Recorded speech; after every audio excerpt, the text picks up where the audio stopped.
All right, we are live. Hi, everyone in the live chat. Please let me know if my audio is okay because I want to get started very fast. Today's show is very important to me because I want to get a lot of things out of the way. I want to make sure that a lot of things are clear here, that we have some clarity, some moral clarity about what are the things that we support here and what are the things that we should be against and what are the things that are a priority. Okay, so I wasn't sure if I was going to do the stream because this is a topic that, social media is very sensitive about, but I thought it was too important not to talk about it. How's my audio, please? Okay, Dolly is saying the audio is great. Thank you so much, Dolly. Dolly, you are amazing. I don't even know what I would do without you. Thank you for always being here. D is here. D, you're also very amazing. Thank you. So the audio is good. Please, guys, make sure you like the stream because I think what I'm about to tell you, all the things I'm about to tell you, is going to let you know here what position. I think I don't want to be too self-congratulatory, but let's be okay. I really do think that we on this channel have the nuance and the correct position on this topic. Okay, like I really do think so, and I think a lot of people get it wrong. I see some people get it right. um Namely, for example, I think Harris Sultan and Apostle Prophet are people that I think get it right, get this topic very right. I just want to make sure that we here also are on the same page here. And a lot of you are not going to be happy with what the things that I'm about to say. Okay, because things are not black and white, things are on a spectrum. And when you try to speak, not in black and white, when you're not completely agreeing with somebody but also supporting them, then you lose their supporters and also you lose the people who are against them, right? So I just hope that the people that we have attracted here, at least some of them, have enough patience or enough tolerance to be able to work or be or support somebody that might not agree with everything they are saying, but they're just, when it comes to having their priorities right, they're on the same side, right? Let me just actually look at the super chat here. Thank you so much. S Hope is saying, dudes, before it even starts, like the stream. Much love to Armin and Atheist Republic. Thank you so much, I appreciate that. All right, so we're talking about Tommy Robinson today and his massive, very successful rally. And let me just say it right at the beginning. There are things that I disagree with Tommy and his supporters, but I do think that he's such a valuable, important, and necessary person right now for the UK, right? I think people don't understand that you don't have to agree with everything on everybody with somebody to be able to support them. If you make that a condition to support with somebody, then you can't support anybody because everybody is going to have something that you disagree with. But as much as I support the guy, I am not going to hide my disagreements. I'm going to look at what he's saying, look at what the people in his rally are saying. I'm going to point out the parts that I agree with, and I'm also going to point out the parts that I disagree with. However, the important thing is that we're in such a dire situation that the points that we agree with right now are so much more important. There are threats to liberalism and Western values, and liberal countries are so great that some of these disagreements that we have is just like something that we could discuss with each other. But we know that woke ideas and Islamic ideas are such a major threat to these nations, to European and North American nations, that those disagreements should not stop us from working with each other. Does that make sense? So far, so good. I hope you guys understand this when I point my disagreements with Tommy, because I think the people who are anti-Tommy, I'm already going to lose them with this stream. Like, they are such sensitive little snowflakes that they would not be able to, most of them, again, not all of them, all right, but a lot of them are going to be like, okay, if you support Tommy and what he does, then you're too far gone, goodbye. So I mean, I guess bye. But the people who support Tommy, I will lose a lot of them as well, because I'm going to point out some of the things that I disagree with. Okay, so I'm sorry that some of you will also. So this is how you don't grow. When you point out what you disagree with on all sides, this is why it's harder to grow, right? But I hope some people here could understand that you don't need full agreement to be able to work with somebody. All right. Let's actually bring up some, before we get into the views of the people in the rally, right? Let me actually bring up the. I got this from David Wood's Twitter account. He posted this one. No, was it this one that I got? No, I got this from Nuria's Twitter account. The next video I got from David Wood's Twitter account. All right, let's go. All right, let me actually see. Let's go. Okay, so this is something I want you guys to remember, the things I'm going to point to, because when I review the views of the people in the rally, what we're seeing in this image, we're going to refer back to it. Okay, so this is like, look how massive the rally is. Like everybody is talking about how successful this rally is. Some people were trying to make it seem like it was a mess, like people were unlawful, people were aggressive, and they failed, because by the vast majority of it was pretty civil, was pretty friendly, was pretty celebratory, and it was pretty big. And I saw there was a lot of people in the traditional media that tried to make this a far right rally, or talk about it, talk as if horrible things happen. And they have one video that, oh yeah, that's the one that David, no, that's the one that Five Pillars posted. I don't remember where I got these videos, but there was one video but that Five Pillars posted to make it seem like this protest was done, these are a bunch of aggressive, violent, far right people, and it shows how good this rally was, that's all that they managed to found. And I will show that video, but let's look at this one. Look at this one first.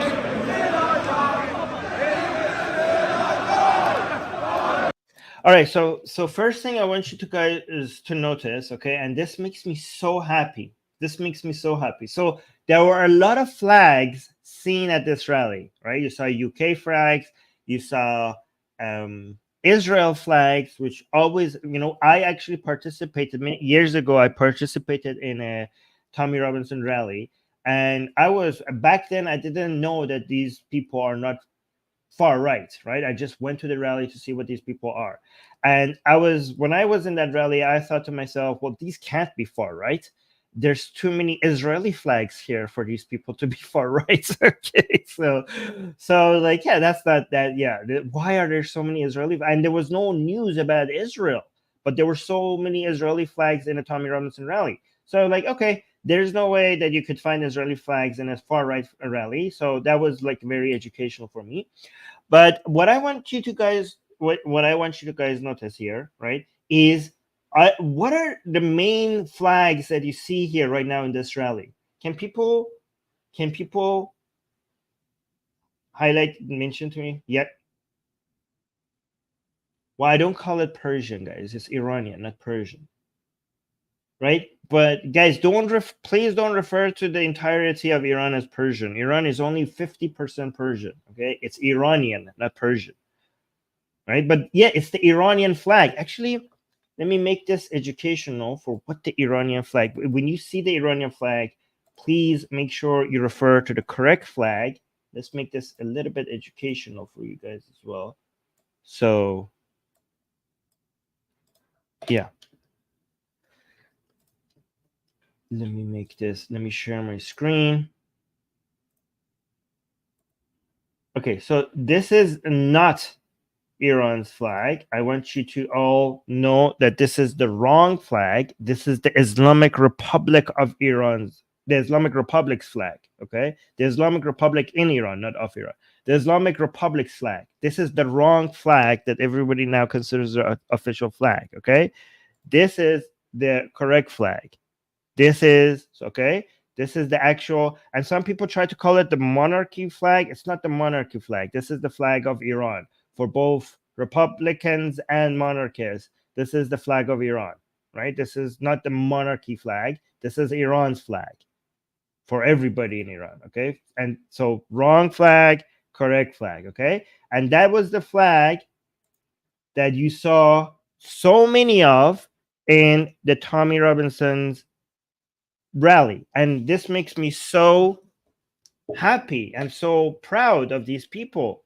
Like, look at the Iranian presence when it comes to fighting Islam. And again, I'm trying to not to use the word fighting Islamism. It's not fighting Islamism, it's fighting Islam. Okay, Islamists and Muslims, I can see the difference, but Islam is Islamism. Please use the right word. Don't use the word. I sometimes, because I hear Islamism so much, I sometimes make that mistake as well, and I say Islamism.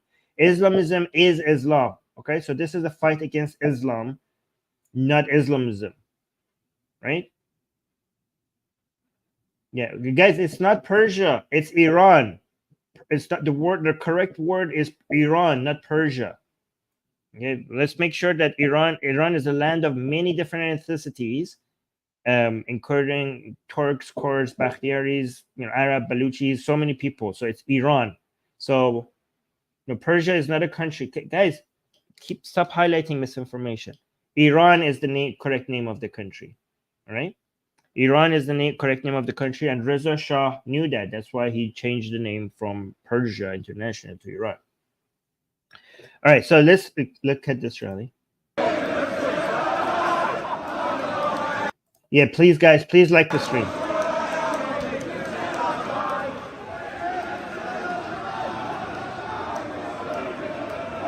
Look, you can see England's flag, UK flag, so many Iran, so many flags of Iran. Yeah, people are saying Persia was a country. Yeah, Persia was the name of the country. There's no Persia now.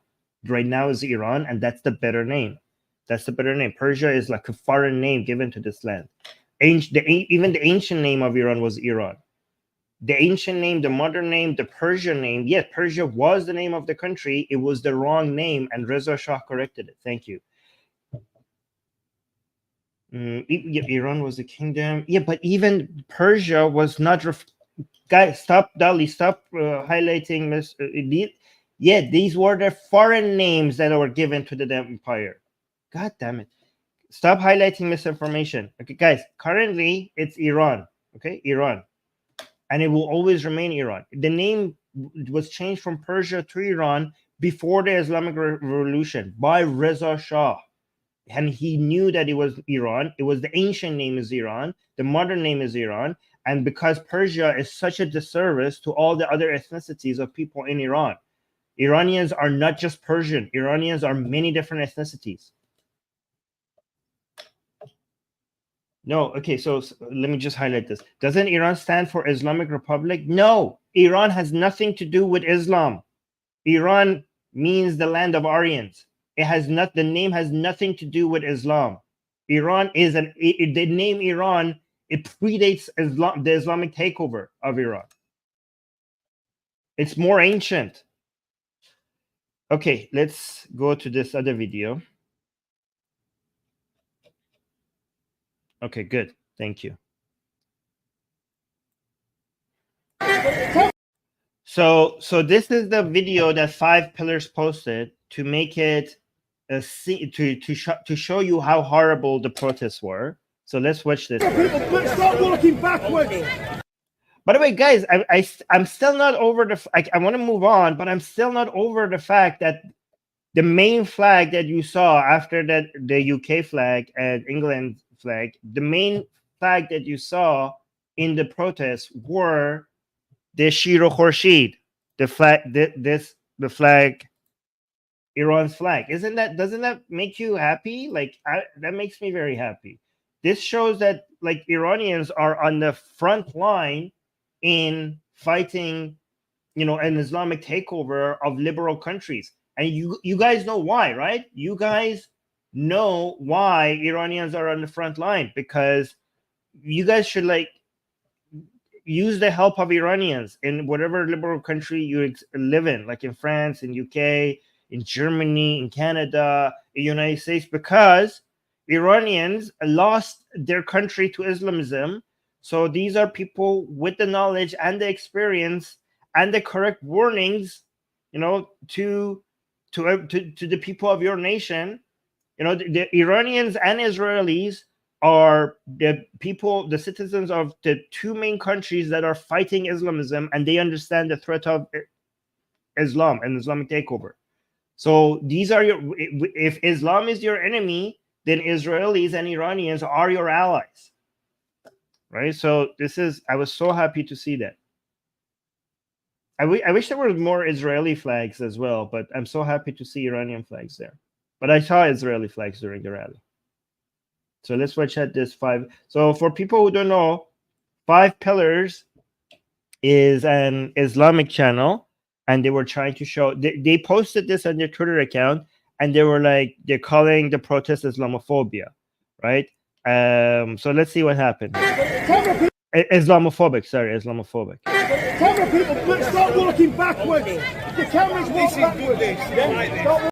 So the sign says this is London, not Londonistan, okay.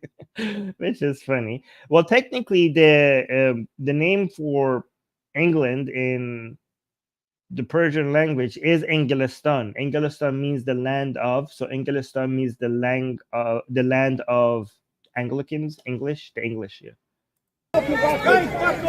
But this is a funny sign. I like it.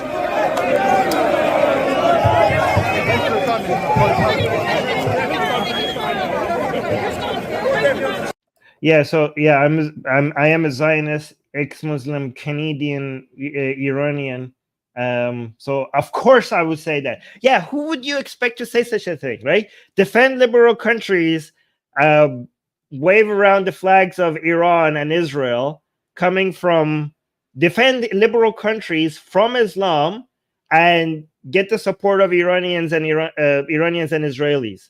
This coming from me, who's an Iranian Canadian ex-Muslim Zionist. That's exactly who we'd expect to hear this from. That's a very good point. Oh, we got another super chat. Let me actually highlight that. Nastasia is saying, has anyone mentioned that the German policeman in how do you pronounce this? Mannheim? Yes, we did. We did. He died yesterday. We mentioned that in the last stream that I had with Susanna. 20-year-old. Sorry to change the topic briefly. Yes, we mentioned that yesterday on the news stream with Susanna at the end of it.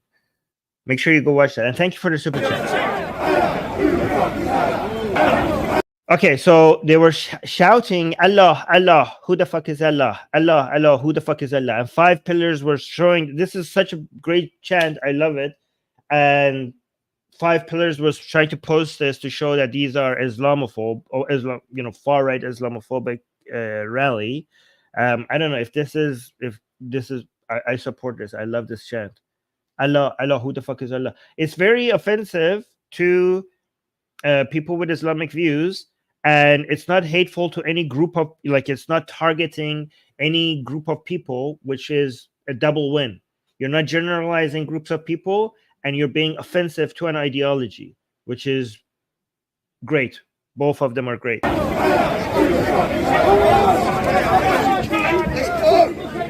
So this is the part that they're showing this is the part that the 5 Pillars decided to highlight to show how violent these people are. Let's see.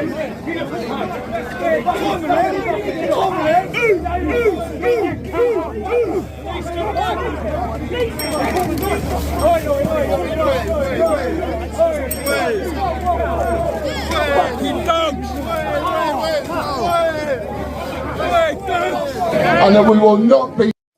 So remember, they looked far and wide everywhere on social media to try to find videos making these people look bad, and that's all they could find, right? Which is not that big of a deal. All I saw, somebody throw their drink, not that much of violence, anything. But let's say this is bad. I don't know what happened here exactly. But look how peaceful and law-abiding these people were, that they looked everywhere, and the most problematic thing they could find was this.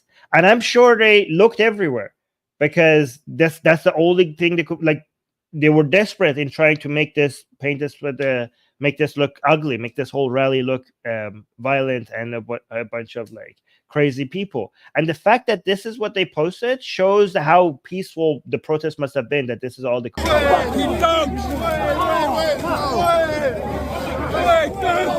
and that we will not be bullied by an intolerant mob who forced a teacher and his family into hiding for his life in Batley, while his own MP remains silent to this day. Yes, you can know better. There are no blasphemy laws in this United Kingdom, and we will not be bullied into accepting them, ever. So yeah, that's great. I don't know why 5 Pillars is posting that. This is actually such a promotion, like, of what they're saying. Everything he's saying is correct. Anyways, let's get to the people in the rally and what they believe in. Is this the right video? Yes. I got this from Rebel News. Somebody from Rebel News went to the Tommy Robinson's rally and asked people their opinions, and from Tommy to everyone else. And this is such a good way for us to see, for at least, you people in the live chat, also please tell me what you agree with and what you disagree with. And this is the part where a lot of you are going to disagree with me. Okay, I'm going to say some things. I'm going to agree with the people in the rally, and I'm going to disagree with people in the rally. I'm going to disagree with Tommy. I'm going to agree with Tommy as well. Okay, and a lot of you are going to get so butthurt over the things I disagree with, or if you're anti-Tommy or agree with, right? But again, please understand that our disagreements are secondary in priority. Our agreements are more important, because the threat of Islam is such an important threat that our agreements are more important here. Okay, but I'm not going to shy away from disagreeing with the people in the rally. Okay, we got Anna gave us a super sticker. Thank you so much for the support. Yeah.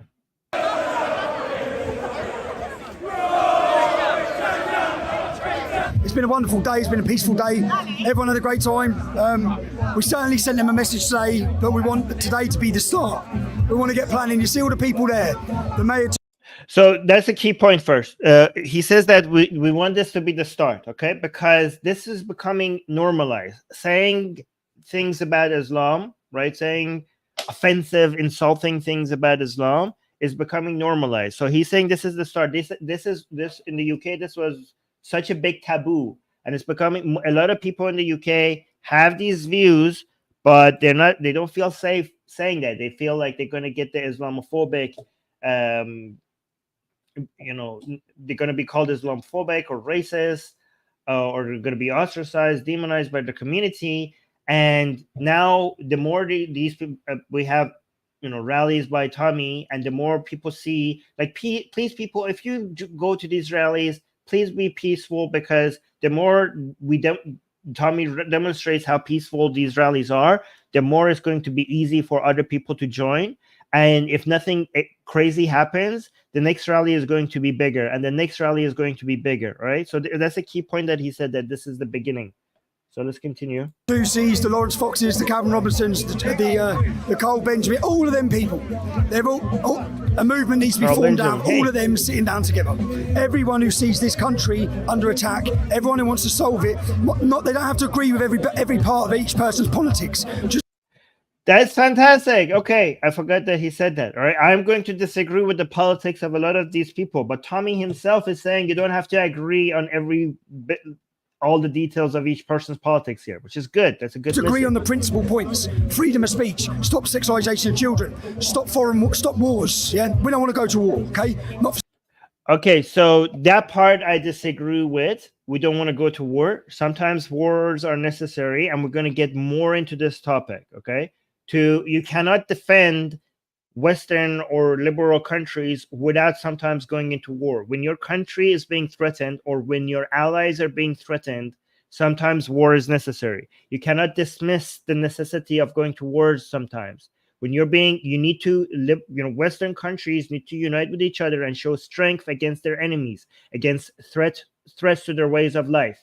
So this whole don't go to war thing, I'm going to very much disagree with that part. War is a necessary part of defending your way of life and your values against your enemies, against enemies of Western values or liberal values.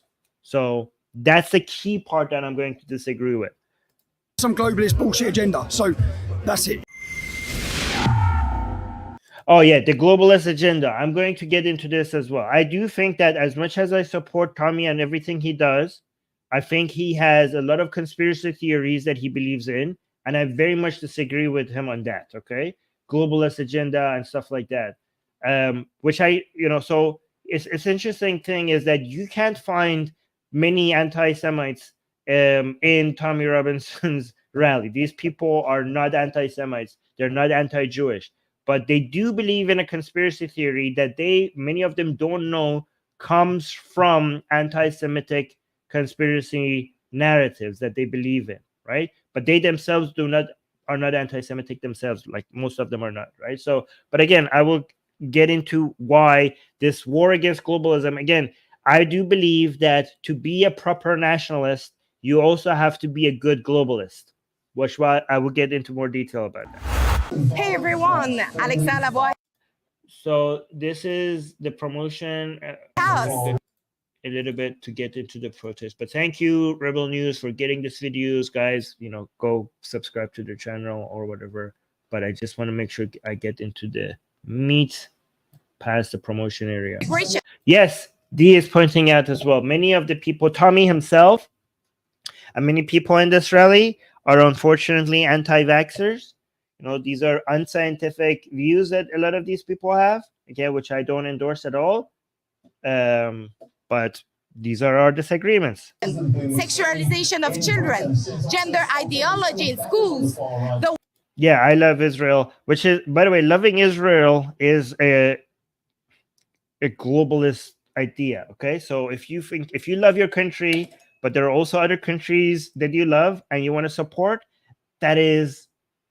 that's what globalism is basically, right? If you're supporting your allies. So a lot of people here, this is interesting because that video that I showed you at the beginning with, Iranian flags, and there's Israeli flags, and there's flags of other countries in the rally.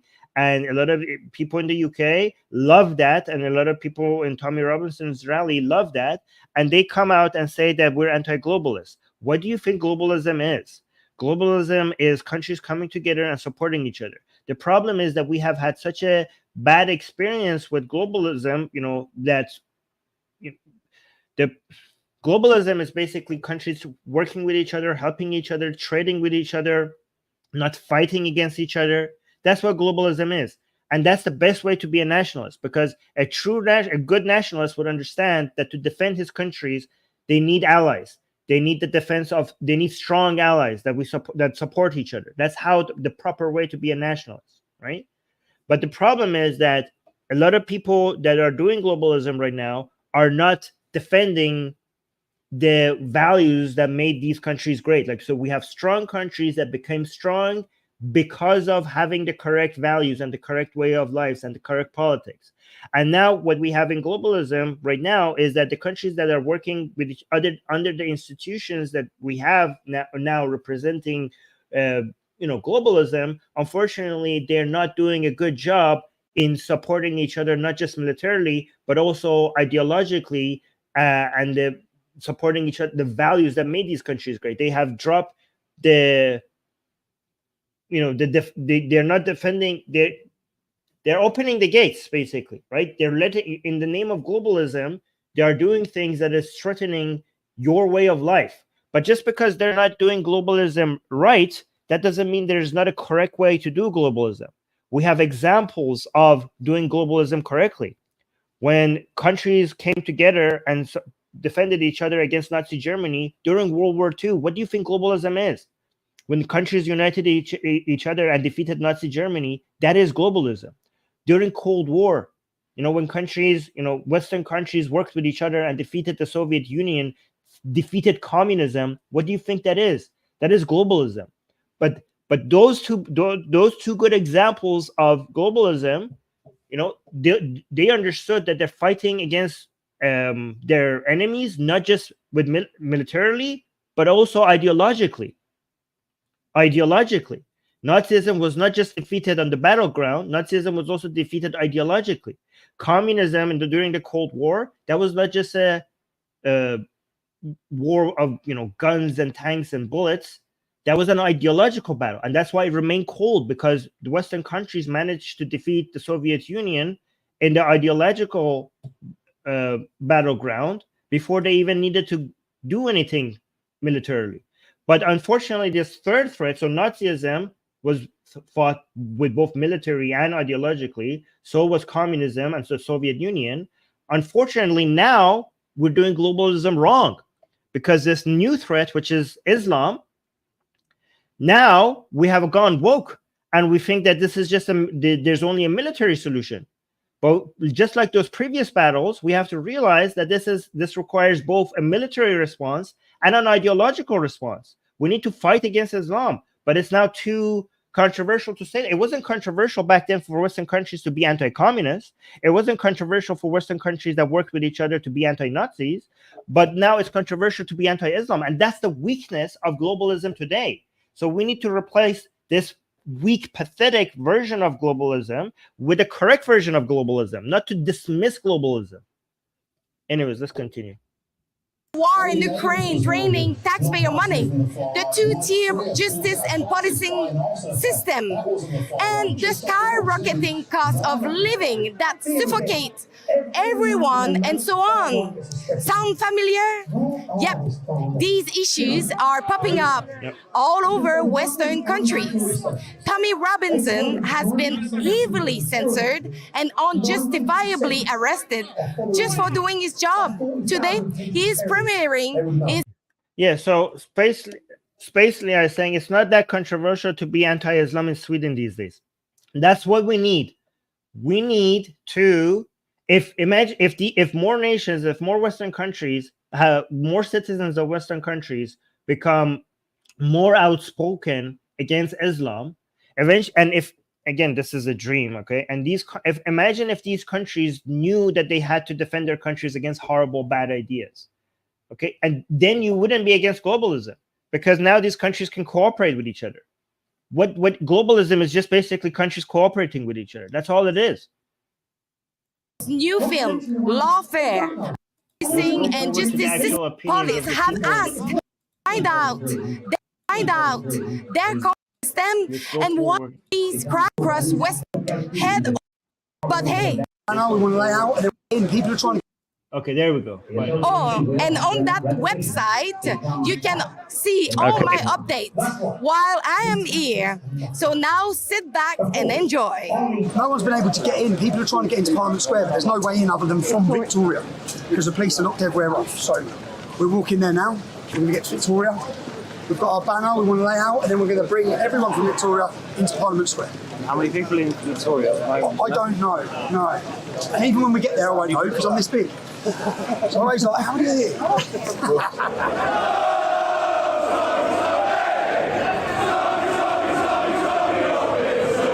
I came because I'm a big believer in freedom of speech. I think it's really important. I think it's being eroded in our country, and without. See, this is fantastic. So far, these are the anti-globalist narrative is not what we agree with. It's not going to war. Is not something I agree with. But this one, yes, these are the priorities. Again, whatever disagreements you have over foreign policy, you first have to, in the plane, if the plane is going down, before you put the mask on the child, you have to put the mask on yourself. You have to take care of yourself first. So making sure that we defend the values in UK and other liberal countries is and the most important one of them is freedom of speech.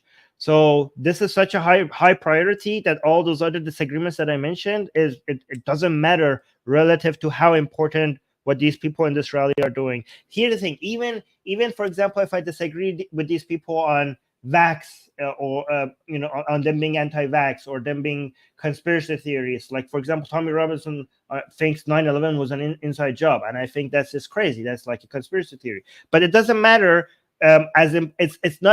It's not as important as this issue of free speech. I want anti-vaxxers, as much as I disagree with them, to be able to say whatever nonsense they believe in, or I want people who believe in 9/11 conspiracy theories, I want them to be able to say those things.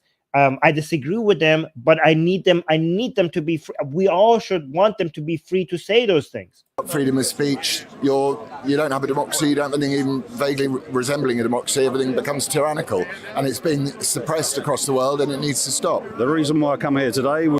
But and again, the main threat to freedom of speech right now is Islam in Western countries. And even if the law is not on your side when it comes to introducing blasphemy laws, which unfortunately it is in the UK, the law is on the side of Islam. But even in countries that they wouldn't be able to do that, like for example, the United States has such strong, aggressive free speech laws, thankfully, that you were not going to be able to do that in the United States. But even there, they are trying to do that with intimidation and threats. So freedom of speech is under attack with Islam, and this is the most important value and the most important right that you should be defending. All the other values, all the other rights, all the other freedoms that you have is built upon this one. It's built upon the freedom of expression. So it's the main. If you lose that, you could lose everything else. So this is, and I'm so glad to see how important of a value to fight for what this was in Tommy Robinson's rally. Tyrannical, and it's being suppressed across the world, and it needs to stop. The reason why I come here today was to just stand shoulder to shoulder with my brothers and sisters who are just fed up with the immigration situation. Because I'm sick of all the Palestinian marches, so I'm marching for my country. We came here today to support our British culture, our values, everything that it means to be British. We've come to support.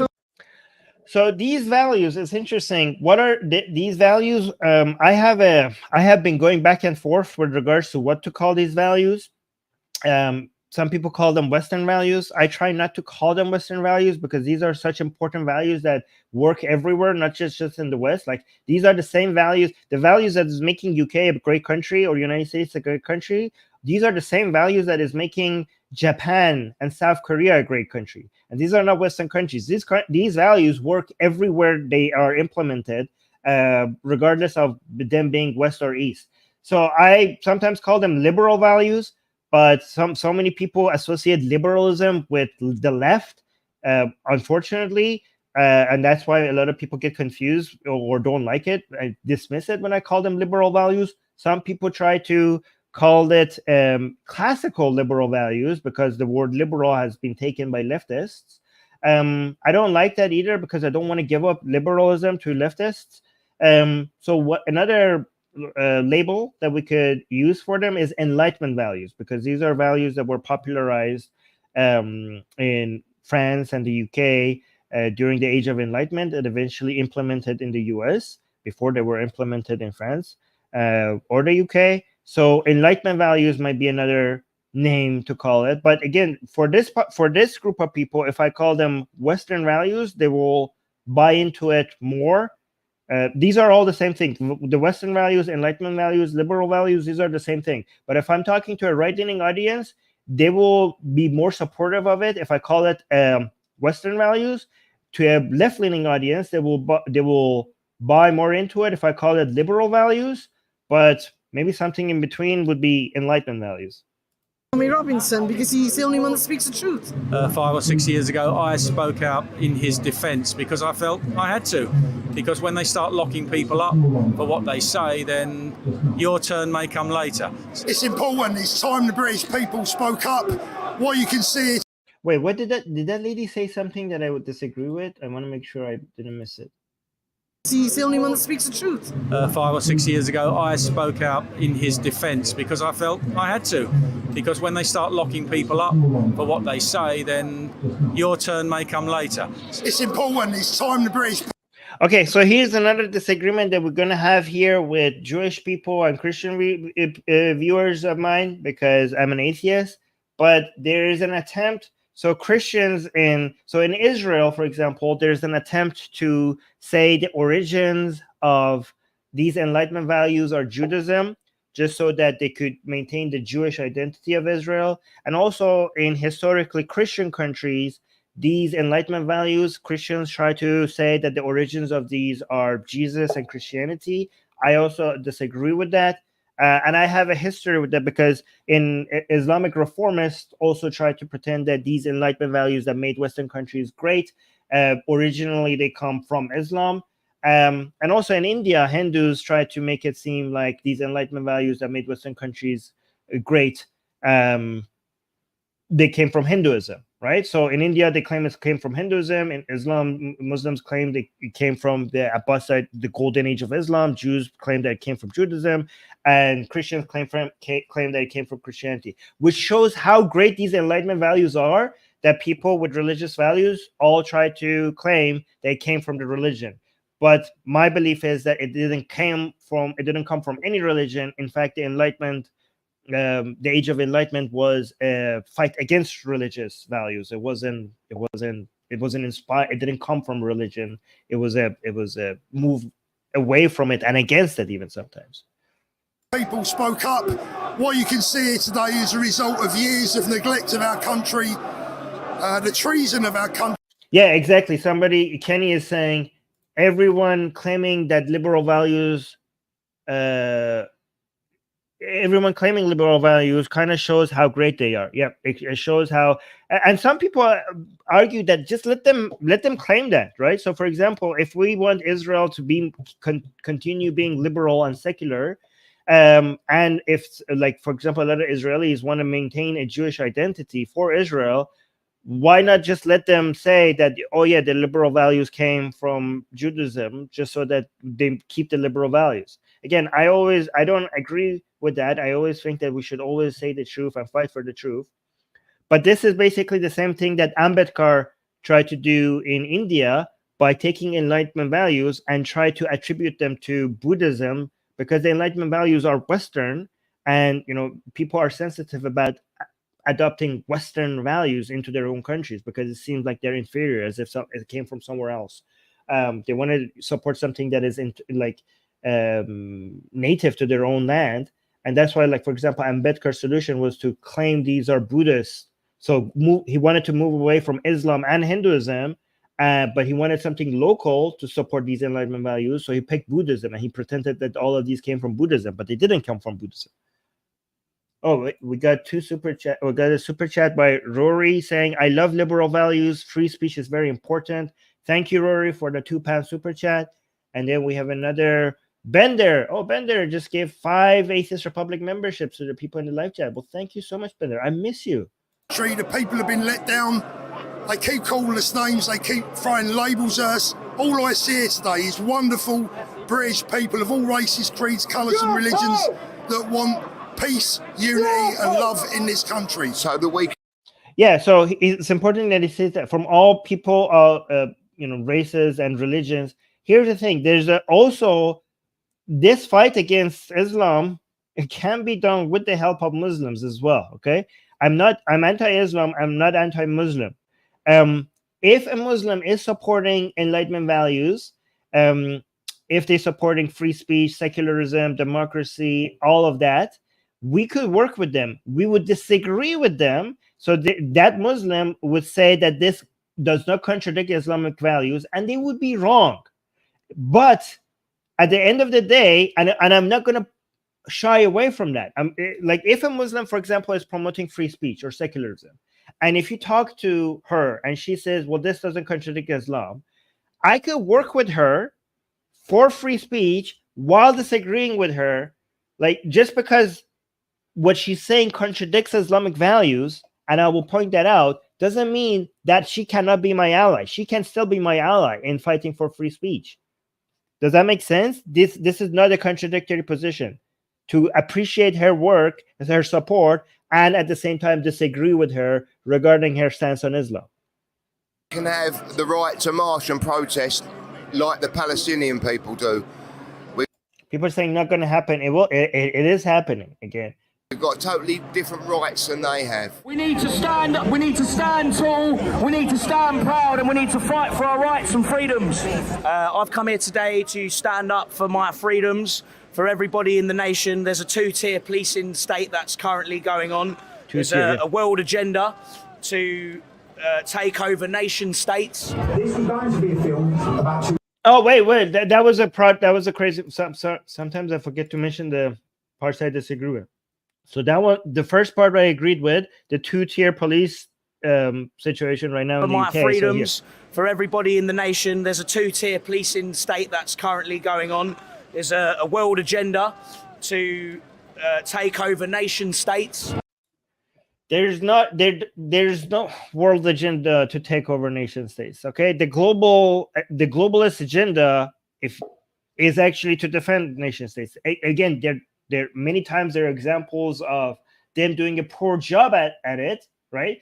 But the institutions, the international institutions that we have, their main agenda is actually to protect nation states.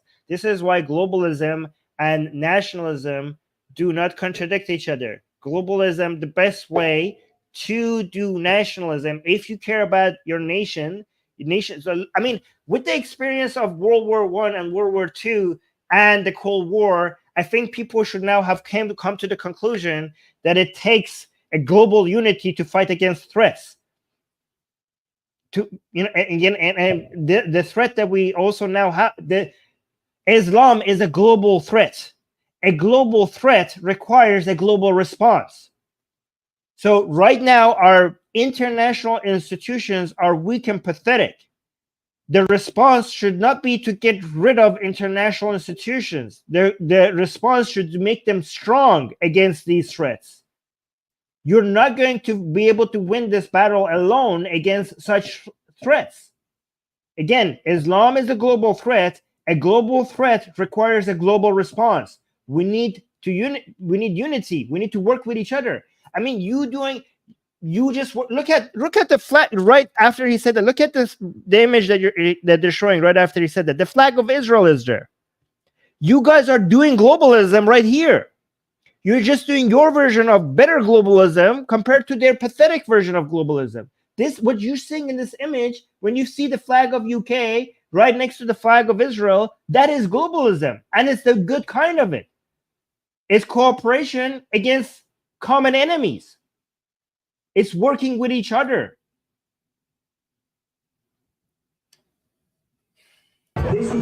Again, guys, like it's not just Islam, by the way. Islam, the Islamic Republic in Iran, China, the CCP, and Russia. These are countries that are trying to attack your values and your way of life and your rights and freedom. They require responding to. They deserve a response.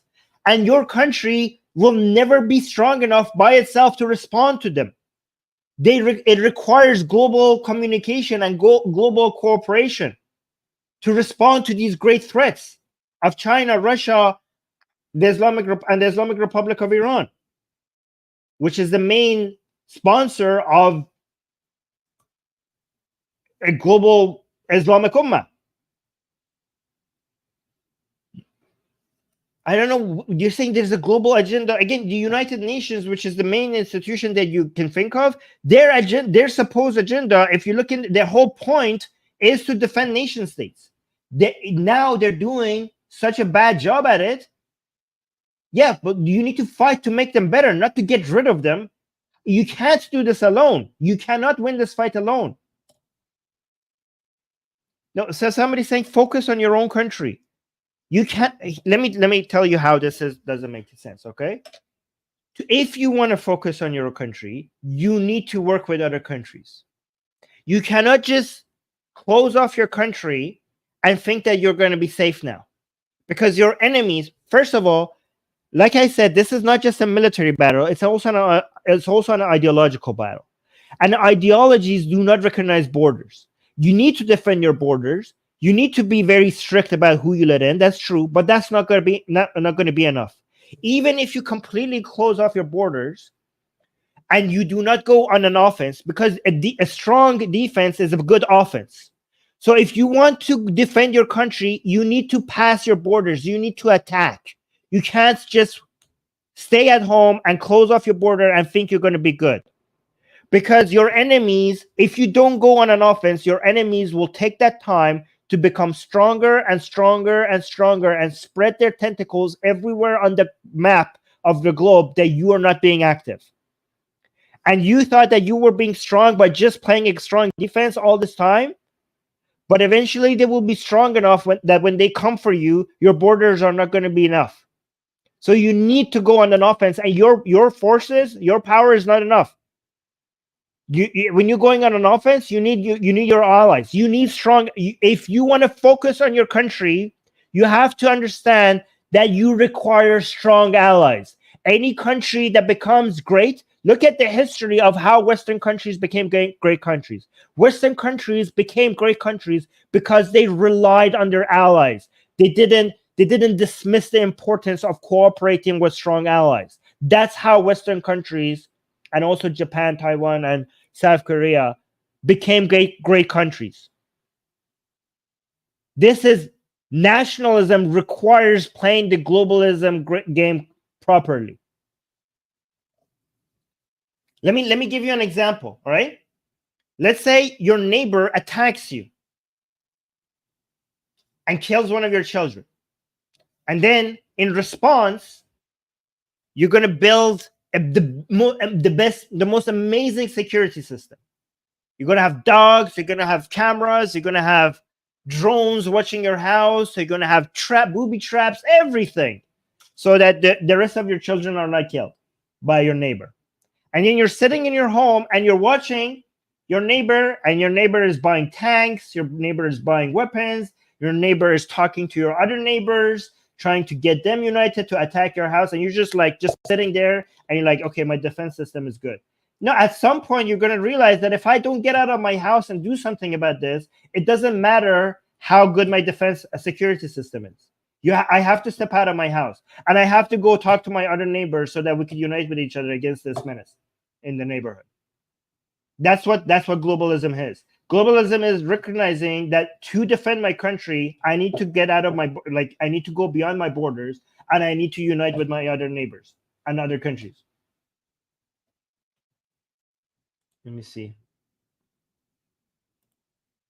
Carl is saying, great stream, great chat discussion. Thank you, Armin. Well, thank you for your support. And Kenny just got 5 more memberships for the people in the live chat. Thank you so much.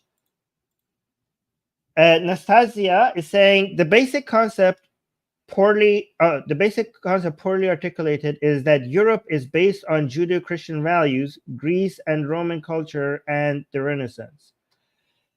Yeah, I mean, I don't agree with that, but that would make a whole other stream. But yeah, that's what they say. Judeo-Christian values. I very much disagree with that part. But again, that's a topic for this video. Trying to be a film about two-tier policing. Two-tier policing where the police treat some people brutally. Yeah, when they're talking about two-tier policing in the UK, I'm very much in agreement with all of that. Oh, look at all those flags. Look at all those flags of different countries. You see that? That's globalism. And others, Black Lives Matter, Extinction Rebellion, Just Stop Oil, I wish there was a Canadian. Destroying British monuments and history, Hamas supporters. I've had my own problems with the police in this country, coming around my house and arresting me for saying and thinking the wrong things. So we do have a two-tier policing force in this country. We got people marching around London every weekend calling for the death and the murder of Jewish people, and the police completely ignore them. But anyone, white, brown, gay, straight, small or tall, wears a flag like this or is proud to be British, and they're treated like second-class citizens in their own country.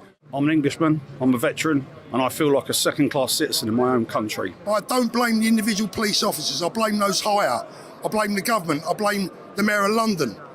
Our people, we want policing without fear and without favour, and at the moment they police with fear and with favour, and it's very clear as to who they're favouring and who they are fearful of. That has got to stop. I mean, you see the Just Stop Oil protests, and they're giving a cup of tea and sandwiches when they sit in the middle of the road.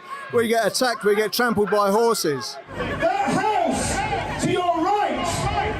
People talk about the great replacement. I want the great replacement. I want to replace the scum traitors in the house.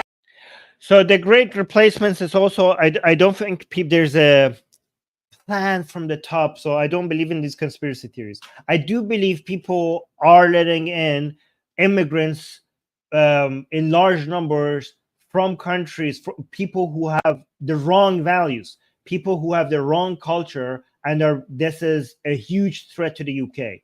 I don't think there is some people at the top planning a great replacement. So I don't think there's that conspiracy theory. I don't believe in that. I think in effect, what's happening is more organic without a centralized planning behind it. And unfortunately, there needs to be a centralized, there needs to be a conspiracy to stop it. And there is not. Unfortunately, people are just letting it happen organically. So again, I don't believe in these conspiracy theories, but I do agree that Islam is a threat to the UK, and there's not enough people doing much about it, right? And I only think, unfortunately, it's going to get worse, but I don't want to be defeatist. I don't want to have a defeatist attitude. The main takeaway from Tommy Robinson's rally and what he's doing is do not give up, because so many times in this live chat I see people are saying the UK has fallen, it's all lost, Islam is going to take over the UK, and they just act like there's no hope. There's no hope. Like I see you guys in the live chat saying that. And I think with all the disagreements I might have with people in this rally or Tommy Robinson himself, what I appreciate from Tommy is that he's not giving up like a lot of people. He's fighting back. You need to fight for your country. You need to stand up. You cannot just be like, oh, yep, it's done. It's over. What the hell is wrong with you? This is your country. This is where you live. Fight for your values. Fight for your rights. Fight for your way of life. And fight for your country.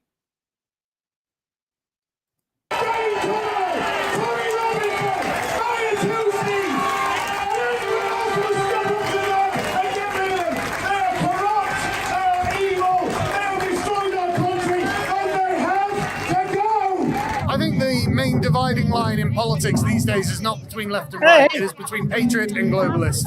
I think this is Sargon, I completely disagree with this. He says the main fight is between patriots and globalists. Nope, not at all. By the way, I see so many people are watching this live stream. Please, guys, make sure you like the stream so that more people see the stream.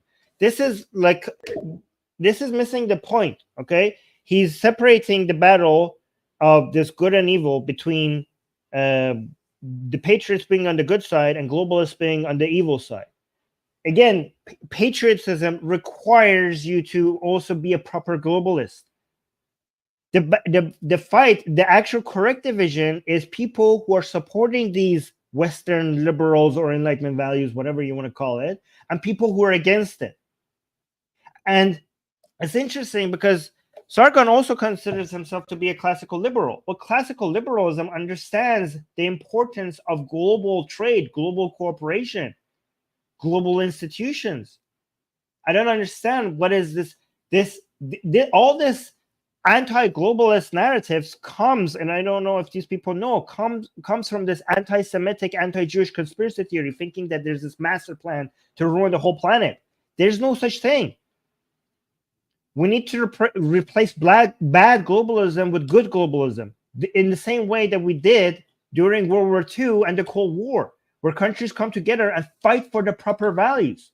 So the actual fight, the actual battle that we're fighting is classical liberal values versus all her enemies.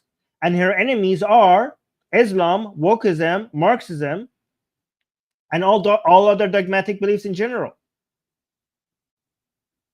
That's what the fight is. Again, a global threat requires a global response. You know what this is like? This is like Game of Thrones, where you have an army of the undead coming at you, and people are fighting over, the throne.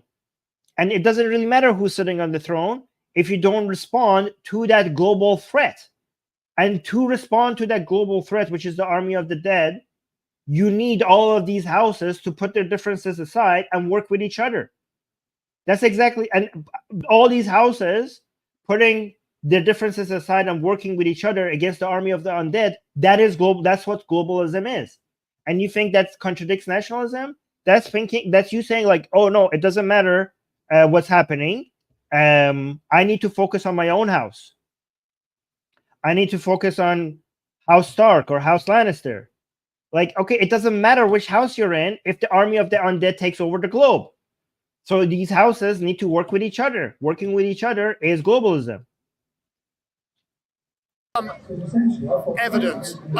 What is bad? Eric is saying, what is bad globalism? Bad globalism is countries coming together, and instead of prioritizing, defending the correct values that has made these countries strong countries, instead of that, appeasing to them, instead of that, being politically correct, instead of that, trying to be respectful to other people's inferior ideas, inferior values, inferior cultures, being all respectful. Because here's the thing, when they were fighting Nazism or communism, they were fighting ideas as well. But unfortunately, the process of fighting Nazism made them so anti-Nazi ideology that they thought that anti-Nazism means respecting other people to the point that you respect their ideas as well. Okay, to be anti-Nazi or anti-fascist, you need to respect people's right to exist, or their right to peace, prosperity, their right to their freedoms. That's what you need to respect. You don't need to respect their ideas. Okay, but that the enemy being Nazism made people go so far to the other side that they are now the new global liberal standard is to respect people, which is fine, but also to respect their ideas, which is not fine. And that has made us weak. That has made this new version of global defense weak, because we won other battles against the threat to liberal values by also fighting ideas, not just fighting wars. That's what I'm saying, the bad form of globalism. Undeniable, in fact. But what causes them to betray their country and future generations? Governments of whatever party, when they're elected, are controlled by an elite of... Wait, let me read this comment. Somebody saying, Armin, globalism is different from this description of your description. Nationalist countries work together. Globalism is the WEF, the WHO, and the UN taking over nations and controlling its people. Learn it online, please. I know what you're talking about, and you're completely wrong. Learn it online, please. I've followed all of these discussions. So you're changing the definition of globalism. You're just naming some international institution that you don't like some of the things that they do. But anyway, I have so many criticisms from the UN, but the UN unfortunately was necessary for a lot of the progress that we have made around the world. Even though right now they're making so many bad decisions and so many cringe statements, I agree with that. And the WHO is not as influential as a lot of people with conspiratorial minds think it is. When it comes to taking the world over, like, you guys like exaggerate how much control some of these institutions have, and also the WEF. So I think this is people with conspiracy theories, right? But again, even if you were correct, that's not what globalism is. You guys just don't like certain international organization, and you have changed the definition of globalism to mean that the globalism predates the existence of these organizations. So no, your definition is incorrect. Your definition is incorrect. Globalism is just countries working with each other globally. That's what it is. Globalist monopolists. All of our countries are being flooded. They are destroying our cultures. They're bringing us down. It's an attack on the West, and there's only one person who's going to stop it. Wait, so that last guy was saying something I disagree with. I wanted to make sure that I mentioned the disagreements, because there's mostly it's agreements though. Evidence, undeniable, in fact. But what causes them to betray their country and future generations? Governments of whatever party, when they're elected, are controlled by an elite of globalist monopolists.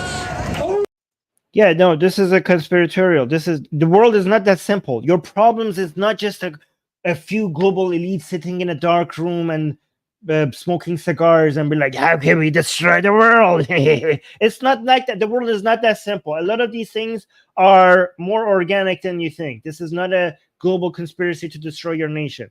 Okay, it's actually, because it's organic, it's a bigger threat. Okay, because if it was as simple as you're making it sound to be, it would be easier to deal with it. And again, all those conspiracies are copies of anti-Semitic Jews controlling the world conspiracy theories. That's where they originate. That's where they come from, right? But because the spread of bad ideas, it's like a virus. It's like a disease. Nobody is behind. Like when the pandemic comes, there was nobody intentionally spreading it. It spreads organically, and because it spreads organically, fighting against it is more complicated. But people like to simplify things to make the battle seem easier than it is. It's not like that. Actually, it works both ways. Either you simplify it so that you could simplify your target and make it seem easier to fight it than it is, or you make the elites that you're fighting against seem so powerful that you become lose all hope and have this defeatist attitude, because like, oh, these are global elites that are so powerful, they're controlling everything. They're controlling the media, they're controlling the all these international institutions, they're controlling the water that we drink, the food that we eat. All right, okay, well then what's the point in fighting? Because you make them godlike creatures that are not defeatable. So it works both ways. But again, it's none of that. It's a lot more organic. Islam spreads like a virus. It's not, and viruses spread organically. And that's why you have to understand these nuances to be able to fight against this virus. Our countries are being flooded. They are destroying our cultures. They're bringing us down. It's an attack on the West. And there's only one person who's going to stop it. And you have that opportunity in November with this legend.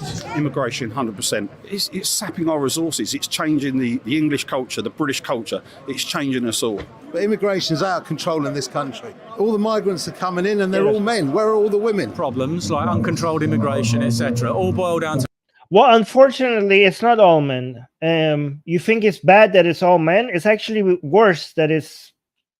The fact is that they're coming with a lot of women, and that means more breeding. Okay, they're actually bringing the migrants are coming in, the men, and they're going to bring their family after that right away, and they're going to get to work, and they're going to have a lot of children. So no, actually, I would say the women are a greater threat than the men, because that's how you increase the population. One big problem is that the people in Parliament are not in control. Our governments are run by the globalist monopolists, the international financial institutions and the big corporations, because they control the money. Illegal immigration, because there's too many. It's a cultural thing, isn't it, as well? We're just letting them all in. Why? A lot of the people coming in are actually overburdening our public services. And I also understand that Western countries need immigrants. Okay, I do understand that. Some people deny that, but I don't deny that. I understand that it's required, especially when it comes to, you're not going to be able to tell people to have more babies and them going to have more babies. When a country becomes more wealthier, they're just going to have less babies, and there's nothing you could do about that. Okay, there's nothing you could do about that.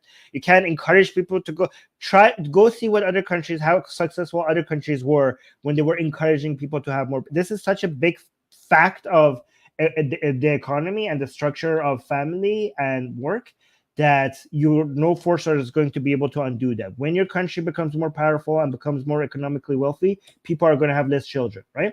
So, and that would make the growth of your economy dependent on bringing in more immigrants.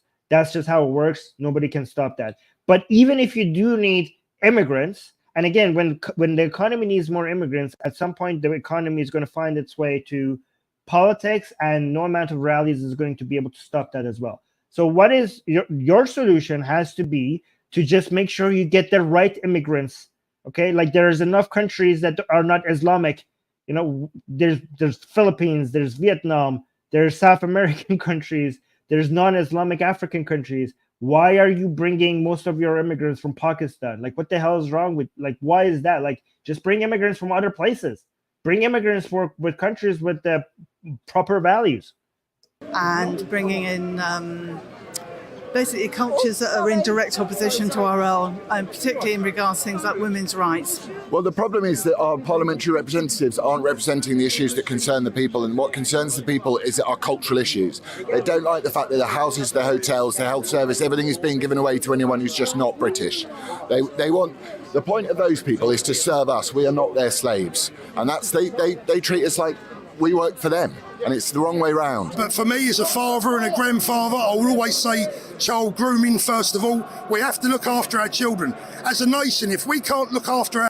So I know the child grooming gangs and everything is important, but the threat is so much bigger than that. I mean, I don't want to dismiss how important that is, okay? But when you have Islam becoming a more significant percentage of the values that the people in your country hold, the threat is so much more foundational, because these people will eventually vote. These people will eventually become political activists, and they will have campaigns, they will have activist groups, they will have charity institutions, and they're going to change and affect your way of life, and they're going to change what your country stands for. And I know, you know, the child grooming gangs is like, because it's such a quick, it gets right to the part of your mind that is the most sensitive, and reaction, you know, gets you the most angry, and that's why people mention that the most, because that's what gets the most reaction. But even though it's important to mention that, I just want you to all know that is, you know, that's just like a leaf from a tree that is being cut. But Islam becoming a more representative view of the citizens of your country is coming for the root, is coming for everything that made your country great, not just child grooming gangs. Our elderly and our children, what sort of nation are we? I think the problem really is that there's no political representation, and so people feel disempowered. They feel unrepresented in not just politics either, but in the media, in the public discussion. Focuses on minoritarian issues. It never speaks to the majoritarian issues that families who are really struggling at the moment, myself included, are really feeling, and we just don't have a voice. The left wing, globalism, these marches that we have, the Hamas haters destroying London every weekend, the businesses, people don't want to come here anymore. It's a massive issue of many different things coming together. With the boats coming over, our taxpayers' money is being used to fund all the people coming over on the boats. It's not fair on our veterans, it's not fair on our pensioners, it's not fair on our NHS. It's because of the globalist agenda. The globalists want to trample our rights and trample our voices. It's the same. It's organised. And we. No, it's not. It's not. That's a conspiracy theory. Again, they don't. There's no agenda for that. It's more organic than that. Need to get Khan out. He's ruined London. Ruined it. He's making it a Muslim enclave. Nobody's saying Muslims aren't welcome unless they want us. We have Jews, they get on with their life, they work hard. We have Sikhs, they get on with their life, they work hard. Lovely, lovely people, and the others don't want to work but want to take us over. No way. So again, that's a general, a huge mass generalization. Maybe talk about averages instead of talking about all Muslims. Like, you know, you could clip that part out and then go right to a hardworking Muslim in the UK, like find a Muslim doctor somewhere in the UK that is working very hard, and be like, there you go, far right lady was shut down with facts and logic or something like that. Don't generalize. Don't talk about all Muslims as if they're all the same. Okay, talk about averages. Talk about how the average is bad, how the average value is horrible. Don't say Muslims this and that, because as soon as somebody finds you one contradictory example, then your whole point is ruined. And yeah, don't talk about entire groups of population as if they're all the same. They're not all the same. Must get me back my voice. Thank you. But Elon Musk hasn't just given me a voice. Citizen journalism is the answer to the corrupt.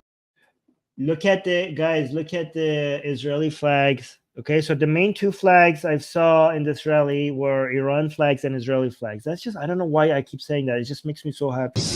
Citizen journalism is the answer to the corrupt media. Okay? So somebody saying all Islamists are the same. Okay, so first of all, every two people are different, and you're talking about Islamists. Okay, so again, Islam and Islamism are the same thing, but Islamists and Muslims are different. Okay, so because we're talking about people, I was talking about Muslims, you're talking about Islamists. Send them a message say, but we want today to be the start. We want to get planning. You see all the people there, the Mayor Tusis, the Lawrence Foxes, the Calvin Robinsons, the Cole Benjamin, all of them people. They're all a movement needs to be formed out of all of them sitting down together. Everyone who sees this country under attack, everyone who wants to solve it, they don't have to agree with every part of each person's politics. Just agree on the principal points. Freedom of speech, stop sexualization of children, stop wars. Yeah, we don't want to go to war. Stop. Okay, so the first one I completely agree with. What do you mean stop wars? How could you stop? Like, if somebody punches you, you need to punch back. If somebody is threatening you, you need to respond. Again, I love this rally. I support Tommy. I just don't understand this point. Stop wars? What if other countries are trying to start a war? You need to respond to them.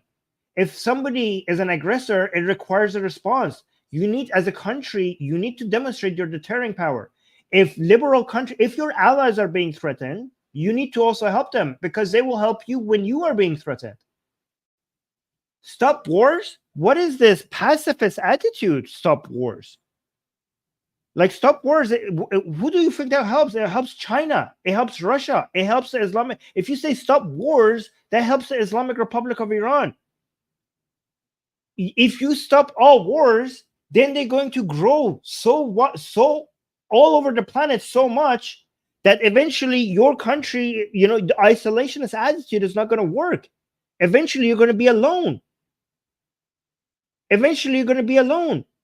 If other countries, if Russia is threatening liberal countries or your allies, you need to respond. If China does that, you need to respond. If the Islamic Republic of Iran is doing that, you need to respond.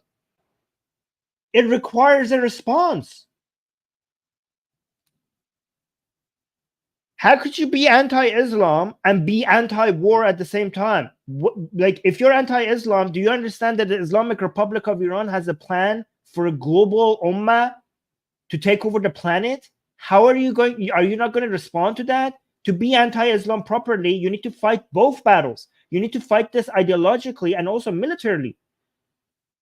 You're talking about conspiracy theories. You're talking about the global conspiracy theory. Well, a globalist conspiracy theory. Well, I will tell you a conspiracy theory that is actually true. There is an actual conspiracy, a true one, that is also global, that is actually global, that is trying to make the entire planet Islamic. You need to fight that. Even if they don't succeed completely, they will succeed enough for it to be a threat to your way of life, to your rights and freedoms, to your security. That is the actual global. Actually, I take it back. There is a globalist agenda to destroy nation states.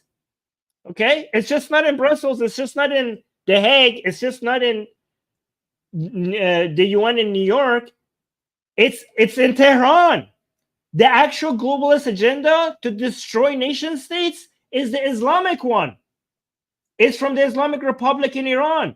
That's the globalist agenda. That's the true globalist agenda to destroy nation states.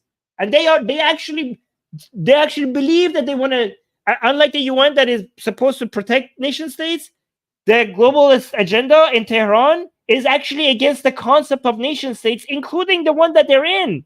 They're even against Iran's nation state because they don't believe in nation states.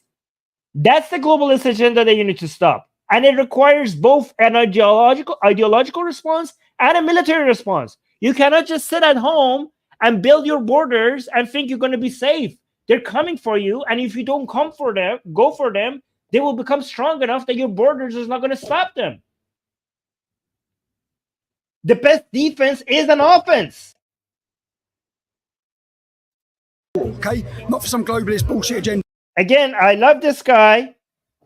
I'm just passionately disagree with him here right now, but I love what he's doing. I support this rally, and I believe UK needs him right now. Okay, and this guy is such a genuinely nice person. I just disagree with him strongly on this point.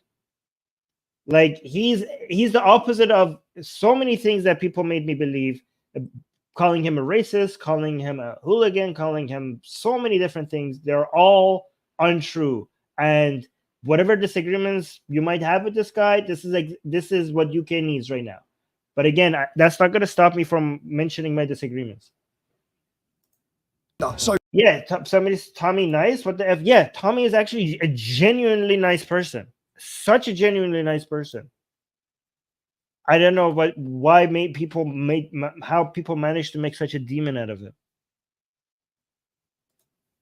That's it, yeah. And I'm not far right, I'm not extreme right, I don't support people who are. But this is how they label anybody from any country who actually wants what's best for their country. So I support the French or the Germans or the Italians who are of that same frame of mind. And I think it would be very interesting in the European Parliament now when these people come back and start talking about the things that matter to them against the Commission, who are always talking about the things that they care about, which are the interests of the globalist monopolists. Yeah, monopolists, I am against monopoly as well. But how could... Globalism is anti-monopoly, by the way. So I don't know, maybe there's specific globalists that you hate, but don't be anti-globalism. If you hate monopolies, then support globalism, because the best way to crush monopolies is with global trade. Let me actually see this. Unique Videos is saying, I'm English, I hate war, I hate Islamic extremists, and I hate bullies. Yeah, I don't just hate Islamic extremists. I hate Islam, period. I hate Islam. I hate all versions of Islam. Even the most peaceful, rainbows and butterflies version of Islam. I hate those even more than the radical version of Islam, because those are the ones that make Islam survive, right? I hate bullies as well. I hate war, but war is sometimes necessary. Sometimes you need war, even though everybody should hate war. But unfortunately, sometimes it's necessary, because sometimes if you don't fight, then you're encouraging more war. Sometimes in order to stop wars, you need to go to war, because you need to demonstrate your deterrent capabilities. Or else, if you don't participate in any war, then your enemies will participate in more wars, 10 times more. So if you don't participate in war, there will be more war on the planet, because you're not demonstrating your strength, and they will come for you eventually. I will read the super chat. Oh wait, no copyright. No copyright, no copyright. I'm speaking over the song. 27th will be bigger than this, a bigger party than this, and hopefully it's where we lay down the foundation to say, this is a movement, here's what it's called, here's the vision for it. And there'll be all these people come together, and it is us declaring war on the media. All of those citizen journalists you saw today, they're the people that the public trusts now, yeah? They don't trust the media. No one trusts them, okay? So their power of demonising, slandering and lying about us, as they've done today, their headlines are lies, yeah? But no one cares about the headlines, because they're watching this, they're watching this, they're watching that. Yeah. The whole mainstream media being completely ridiculous and misrepresenting what's happening. That's completely, I agree with him, and I am supporting his fight against that, especially in the UK, right? The mainstream media in the UK is embarrassing when it comes to talking about Islam. At least topic, they're embarrassing. But okay, Sal is saying movements like this need to be clear in naming the problem. Radical Islam, I disagree with you. The problem, Sal, the problem is not radical Islam.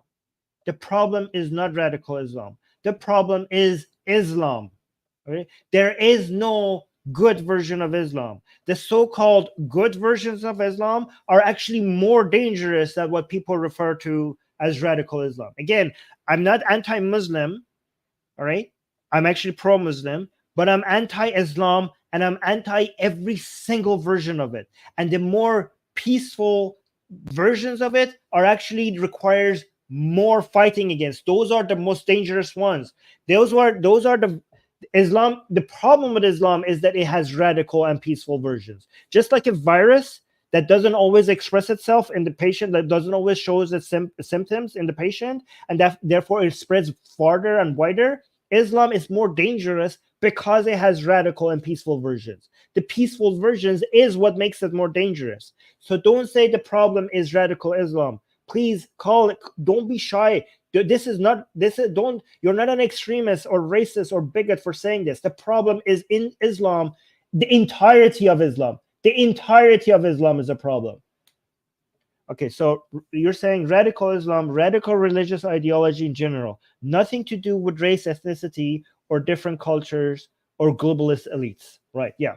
Unless you're talking the globalist elites that are trying to get you a global Islamic ummah. Those are the, I am actually believing that conspiracy theory, okay? I'm not talking about the globalist elites in Brussels. I'm talking about the globalist elites in Tehran. They have a globalist agenda to make the world Islamic, and that's the globalist elites that you should be fighting against. Let me see the other super chat. Carl saying, Armin, I know it's not comfortable, but globalists, liberals align themselves with Islam because both are against strong nation states. So that's a contradictory. So-called globalist liberals, you should say, because if you are against nation states, you're not liberal. The concept of nation states comes from liberalism. How could you be a globalist liberal? So you're just misusing these words. The people who you call globalist liberals are against strong nation states.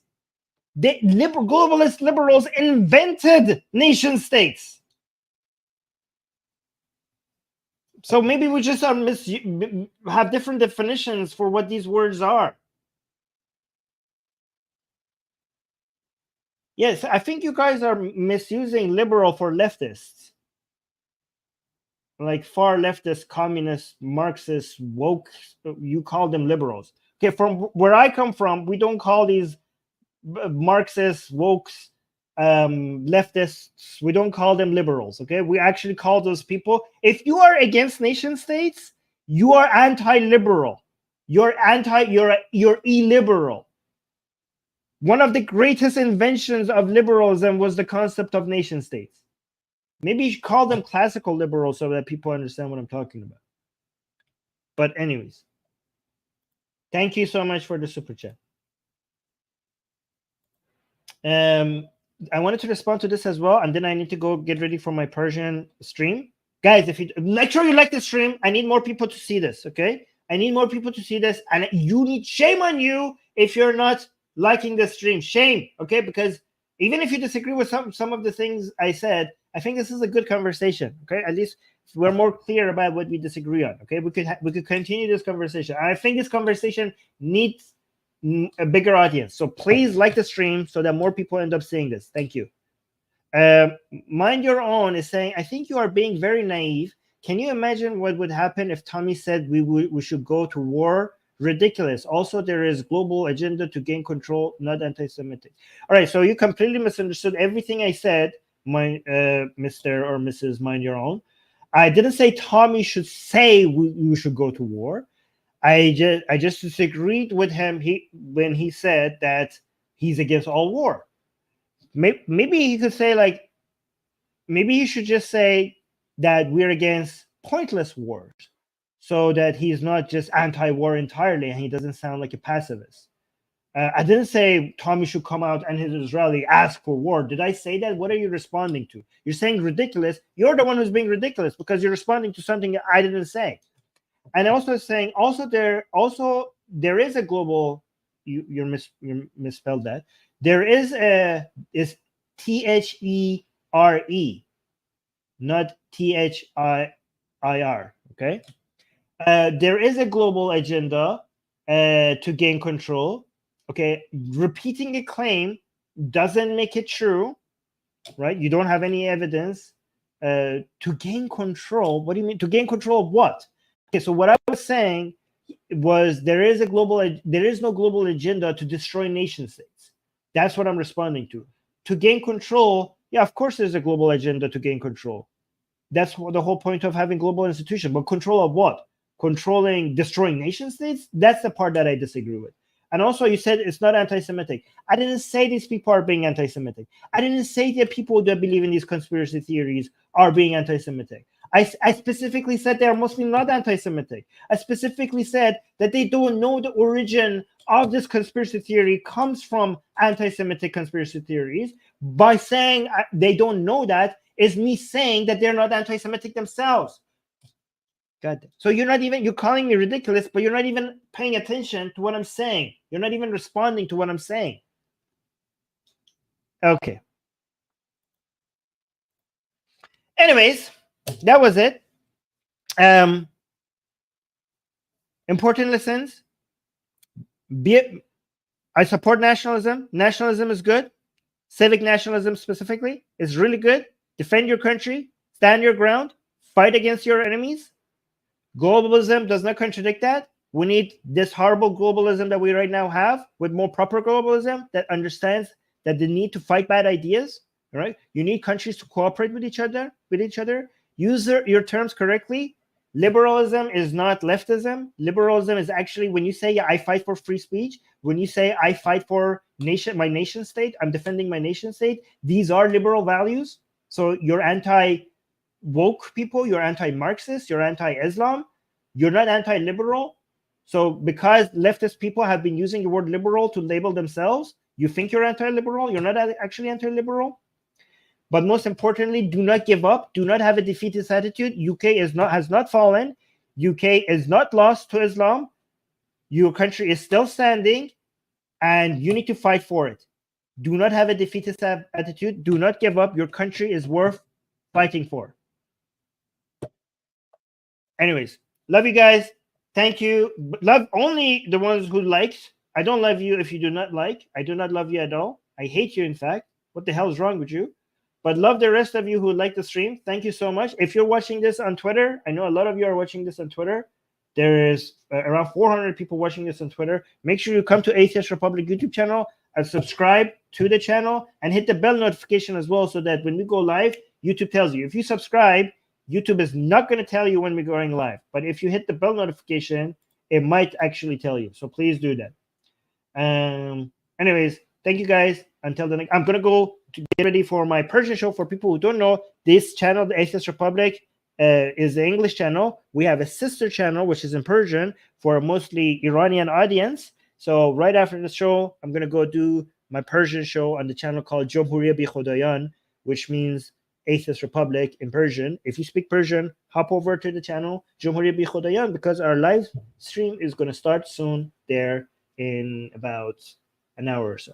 Anyways, thank you. Bye. Till next stream. Mwah.